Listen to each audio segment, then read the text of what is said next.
Welcome to Sierra International School online classes. Hello students, how are you beta? I hope everyone is fine at their home. Today we are going to start the new topic of chapter 12, that is fluid friction, NEET class. In the previous classes beta हमने जो topic discuss किए थे in this chapter वो थे हमारे पास friction क्या होता है, ठीक है, हम फ्रिक्शन को इंक्रीज कैसे कर सकते हैं, फ्रिक्शन को डिक्रीज कैसे कर सकते हैं, फ्रिक्शन के टाइप्स क्या होते हैं, कौन सा फ्रिक्शन ज्यादा होता है, कौन सा फ्रिक्शन कम होता है, फ्रिक्शन एक नेसेसरी इविल क्यों है, क्लियर, फ्रिक्शन के एडवांटेजेस डिसएडवांटेजेस, ये सारा हमने अब तक इस चैप्टर के अंदर पढ़े बच्चे. And this one is the last topic of this chapter, that is the fluid friction. It is so important and is so easy topic बेटा, आप इसको इजीली कर सकते हो. हम अपनी डे टू डे लाइफ के अंदर इसकी एक्टिविटीज भी देखते हैं.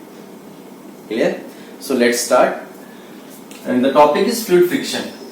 So before starting this topic we have to know about the meaning of this word. What is the meaning of fluid? Fluid क्या होता है? Simple, everything या anything which can flow easily. ऐसी कोई भी चीज जो easily flow कर सकती है बेटा उसको क्या बोलते हैं? फ्लूइड बोलते हैं. चाहे वो हमारे लिक्विड हो चाहे वो गैसेस हो. So liquid as well as gases, these are considered as a fluid. इनको हम फ्लूइड्स बोलते हैं. क्लियर हुआ? और fluid friction, the friction caused by fluid is called fluid friction. जो friction caused by fluid is fluid friction. वो simple है कि देखो अब तक जो आपने फ्रिक्शन पढ़ा था उसके अंदर क्या था हमारा कंसेप्ट कि कोई भी अगर आप ऑब्जेक्ट को मूव करवा रहे हो एक जगह से दूसरी जगह पर, तो उस ऑब्जेक्ट में और अर्थ सरफेस के बीच में जो इंटरलॉकिंग होती है that is the causes of friction. Same वही फ्रिक्शन फ्लूइड के थ्रू जो हो रहा है उसको क्या बोलते हैं? फ्लूइड फ्रिक्शन होता है. मैं पहले आपको इससे कुछ एग्जांपल बताता हूँ. आपने देखा होगा जैसे आप कभी साइकिल चलाते हो, ठीक है, आपने साइकिल बहुत स्पीड से चला रखी है और आप ऐसे साइकिल चला रहे हो, तो आप क्या ऑब्जर्व करते हो कि सामने से कंटिन्यूअसली एयर आ रही है. क्लियर? और जब एयर सामने से आपको मूव कर रही है तो आप क्या देखते हो कि आपकी जो साइकिल की स्पीड है वो कंटिन्यूअसली रिड्यूस होती चली जाती है. अगर आप साइकिलिंग कर रहे हो और आप पेडलिंग करना बंद कर देते हो तो आपकी साइकिल एक टाइम पर आके रुक जाएगी. क्यों? क्योंकि टायर के बीच में और सरफेस के बीच में फ्रिक्शन हो रहा है, दोनों के सरफेस आपस में इंटरलॉक कर रहे हैं. वो तो हो रहा है, उसके साथ साथ एक फ्रिक्शन और यहाँ पर आ रहा है. कौन सा है वो? Fluid friction. क्यों? क्योंकि सामने से एयर भी तो मूव कर रही है ना, एयर भी तो आपकी बॉडी को स्ट्राइक कर रही है. इसलिए आपने देखा हो जो बाइक रेस होती है बेटा वो ऐसे कभी भी नहीं चलाते, तो वो ऐसे नीचे होकर चलाते हैं. उसका रीजन क्या होता है कि जो एयर होती है वो सारी ऊपर से निकल जाती है साइज रिड्यूस होने से. समझ में आया? कोई भी लार्ज साइज का ऑब्जेक्ट है अगर आप उसको ओपनली मूव करा रहे हो तो कंटिन्यूअसली एयर उससे स्ट्राइक करती है और वही एयर जब अपोजिट डायरेक्शन से फोर्स लगा रही तो किसका कारण बनती है? फ्लूइड फ्रिक्शन का. क्लियर? ऐसे ही वाटर की अगर हम बात करें कि कोई भी चीज अगर आपने देखा हो वाटर के अंदर से शिप चल रहा है, बोट चल रही है, तो उनकी स्पीड भी रिड्यूस होनी शुरू हो जाती है बेटा, क्योंकि वाटर क्या अप्लाई कर रहे हैं? उनके ऊपर फ्रिक्शन अप्लाई कर रहे हैं, and that is the fluid friction. इसमें याद रखना बेटा हमेशा कि जो फ्लूइड फ्रिक्शन होता है it is always directly proportional to the speed. Means जितने स्पीड के साथ कोई भी व्हीकल मूव करता है बच्चे उतना ही ज्यादा क्या वो फेस करता है, वो फ्लूइड फ्रिक्शन को फेस करता है. अगर वो कम स्पीड से चल रहा है तो फ्लूइड फ्रिक्शन कम होगा, अगर वो ज्यादा स्पीड से चल रहा है तो फ्रिक्शन ज्यादा होगा. आपने देखा होगा ना जब हवा बहुत तेज चलती है और आप अगर चल रहे हो सीधी सीधी उसके अपोजिट डायरेक्शन में चल रहे हो तो आपके ऊपर भी फोर्स लगा रही है, बट वो फोर्स कहां लग रहा है? वो हमारे अपोजिट डायरेक्शन में लग रहा है, which is the fluid friction. Clear हुआ? The friction caused by fluid is considered as a fluid friction. अब मैं आपको कुछ फैक्टर्स बता रहा हूं कि जिन फैक्टर के ऊपर ये हमारा फ्लूइड फ्रिक्शन डिपेंड करता है. Factors on which fluid friction depend. ठीक है जी. पहला आता है बेटा इसके अंदर साइज ऑफ द ऑब्जेक्ट।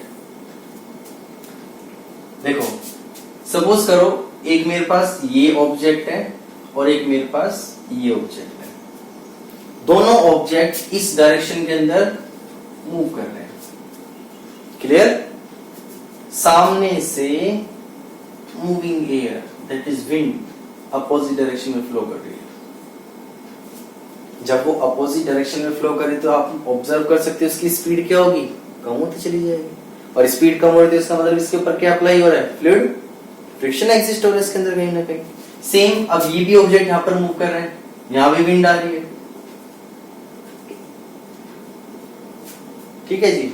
तो ज्यादा फेस कौन सा ऑब्जेक्ट कर रहा है विंड को, ये ऑब्जेक्ट को विंड को ज्यादा फेस कर रहा है। And this one it exert the less fluid friction, सबसे कम फ्लूइड फ्रिक्शन लग रहा है। क्यों? क्योंकि साइज छोटा है। साइज क्या है इसका, कम आ रहा है। इसका साइज क्या है, बड़ा साइज है। आप एक तो साइकिल लेकर जा रहे हो और एक आप कोई बड़ी गाड़ी लेकर जा रहे हो, ठीक है। तो एयर रजिस्ट जो करेगी साइकिल को ज्यादा करेगी या बड़ी गाड़ी को करेगी? ऑब्वियसली बात है बड़ी गाड़ी को ज्यादा रजिस्ट करेगी, क्योंकि उसका ऑब्जेक्ट का एरिया क्या हो गया, ज्यादा हो गया। ज्यादा से ज्यादा स्ट्राइक करेगी एयर, जिससे फ्रिक्शन भी क्या होगा, ज्यादा होगा। और साइकिल का एरिया कम आ रहा है, कौन सा एरिया, फेस एरिया, जिसपे वो स्ट्राइक करेगी, जिससे फ्रिक्शन भी क्या होगा वहां पर, कम होगा। समझ में आया?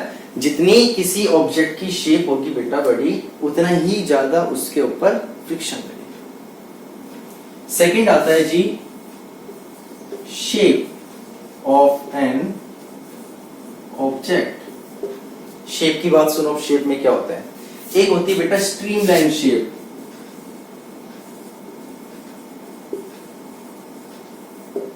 स्ट्रीमलाइन शेप क्या होती है? ये इस तरह की शेप होती है बेटा जिसमें फ्रिक्शन बहुत कम होता है। जैसे आपने देखा होगा जो एरोप्लेन होते हैं ना, वो इस तरह से होते हैं, इस तरह से। ठीक है जी। इसके अंदर क्या है, इसको आपको रीजन बताता हूं मैं। एक तो मेरे पास है ये शेप, एक मेरे पास है ये शेप। किस में ज्यादा फ्रिक्शन होगा जी? इसमें होगा। अब आपको रीजन बताता हूं क्यों होगा इसमें ज्यादा फ्रिक्शन। क्योंकि इसका सरफेस एरिया क्या आ रहा है, यहाँ ज्यादा आ रहा है।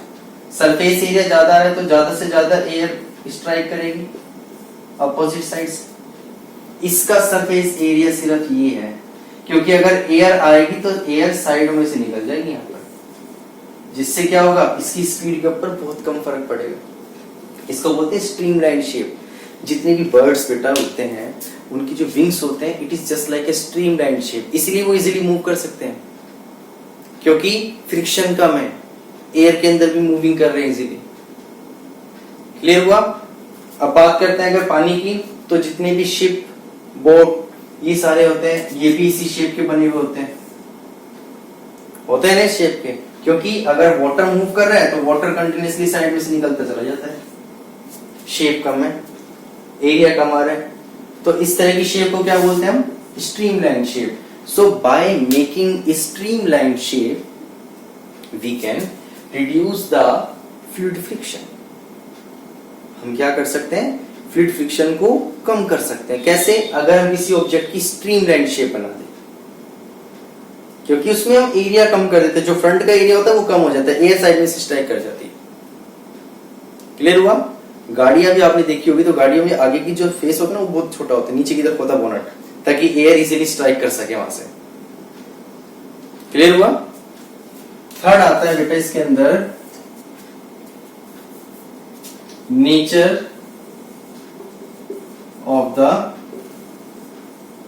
लिक्विड, या नेचर ऑफ द, उसको लिक्विड भी बोल सकते हैं, फ्लूइड भी बोल सकते हैं। उसमें देखो क्या होता है, एक होता है बेटा विस्कस लिक्विड।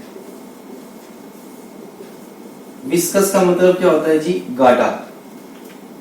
क्या होता है, गाढ़ा। एक होता है नॉर्मल लिक्विड, जैसे वाटर हो गया, और एक होता है विस्कस। विस्कस जैसे हम एग्जांपल है हनी, शहद। आपसे एक ऑब्जेक्ट को पानी में मूव करवाने के लिए कहा जाए, और एक उसी ऑब्जेक्ट को आपको हनी के अंदर मूव करवाने के लिए कहा जाए, किस में इजीली वो ऑब्जेक्ट मूव कर सकता है, वाटर।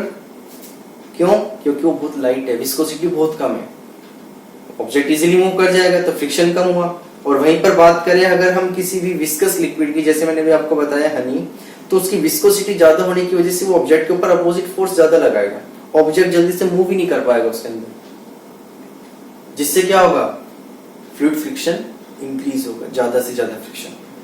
क्या आपको हनी में स्विमिंग करने के लिए कहा जाए और एक आपको वाटर में स्विमिंग करने के लिए कहा जाए? भाई जब हम स्विमिंग करते हैं तब भी तो अपोजिट डायरेक्शन से हमारे पर क्या अप्लाई होता है, फ्रिक्शन अप्लाई होता है। किस में इजीली कर सकते हो, वाटर। क्यों? क्योंकि वाटर एक सिंपल लिक्विड है, उसमें क्या है, उसकी विस्कोसिटी ज्यादा है। मैं आपको विस्कोसिटी की डेफिनेशन बताता हूं बेटा। विस्कोसिटी, विस्कोसिटी क्या होती है? It is the property of a liquid which resist the flow of liquid.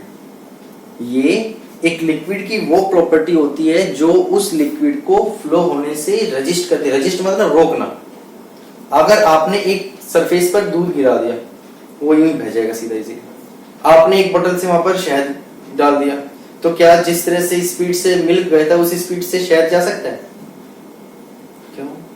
क्योंकि वो विस्कस लिक्विड है। विस्कस मतलब गाढ़ा लिक्विड है, जो प्रॉपर्टी उसको फ्लो होने से रजिस्ट कर रही है, तो जिसकी वजह से वो ऑब्जेक्ट के ऊपर जो फ्लूइड फ्रिक्शन है उसको ज्यादा से ज्यादा अप्लाई कर रहा है। एक मैंने आपको पहले बताया था इसका स्पीड ऑफ द ऑब्जेक्ट, जितनी ज्यादा स्पीड होगी उतना ही ज्यादा क्या होगा जी, फ्लूइड फ्रिक्शन होगा, और जितनी कम स्पीड होगी उतना ही कम क्या होगा, फ्लूइड फ्रिक्शन। क्लियर हुआ कि फ्लूइड फ्रिक्शन क्या होता है? एक एमसीक्यू क्वेश्चन भी आता है जो बेटा मैं फ्लूइड फ्रिक्शन लिख रहा हूं यहां पर आपको, it is also known as drag. अगर आपसे पूछ ले what is drag, the friction offered by fluid is also known as drag. जो फ्रिक्शन लिक्विड या एयर या कोई भी फ्लूइड अप्लाई कर रहा है उस फ्रिक्शन को हम क्या बोल देते हैं, ड्रैग बोल देते हैं। क्लियर हुआ? चलो वेरी गुड। इसके बाद हम इसके अंदर ये देखते हैं कि जो फ्लूइड फ्रिक्शन है इसकी डिसएडवांटेजेस क्या होती है जी। What are the disadvantages of the fluid friction?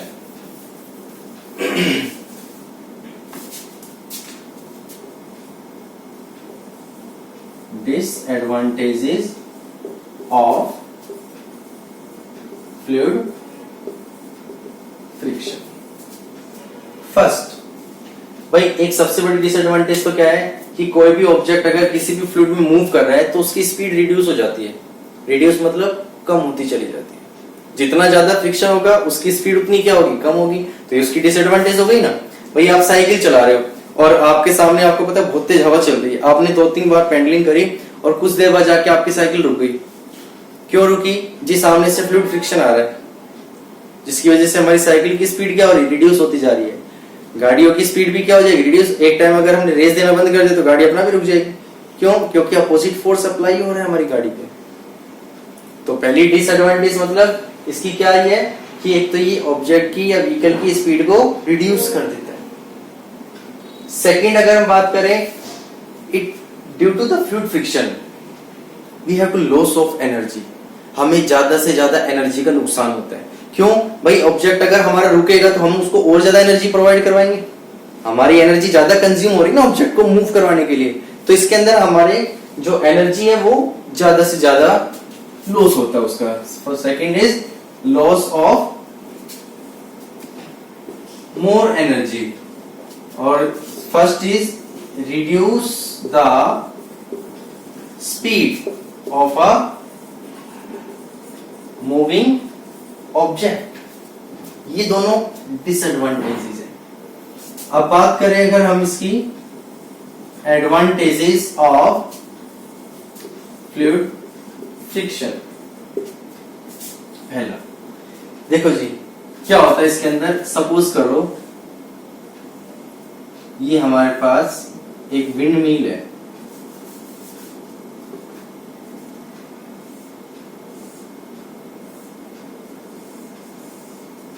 Wind mill लगे होते हैं, टरबाइन लगे होते हैं, उससे घूमते रहते हैं जो ब्लेड्स होते हैं।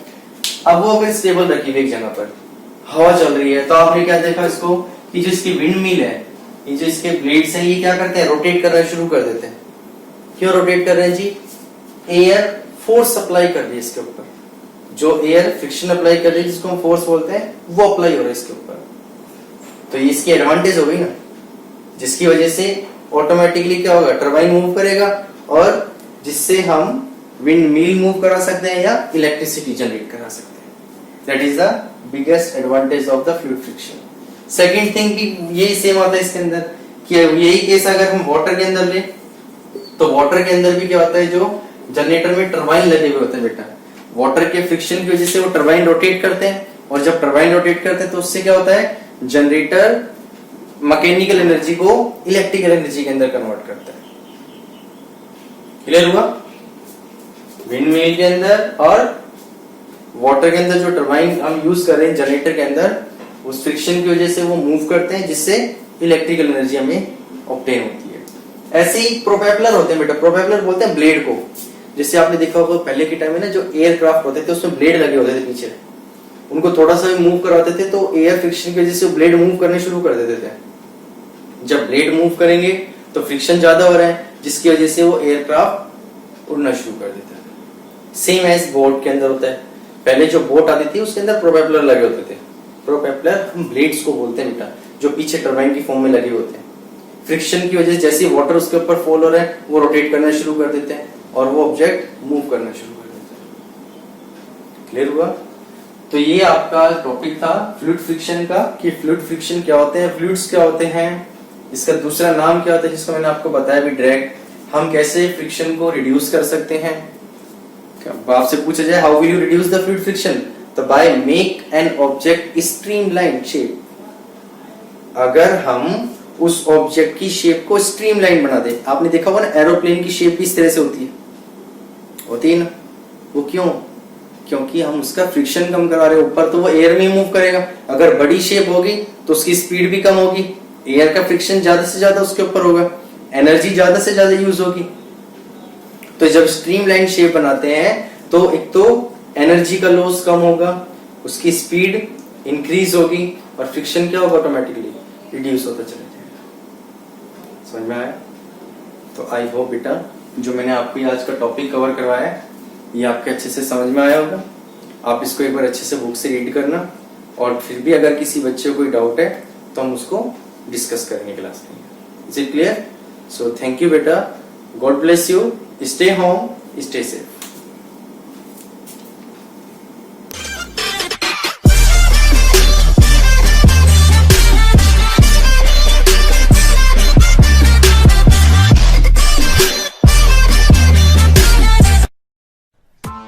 Press the bell icon on the YouTube app and never miss another update.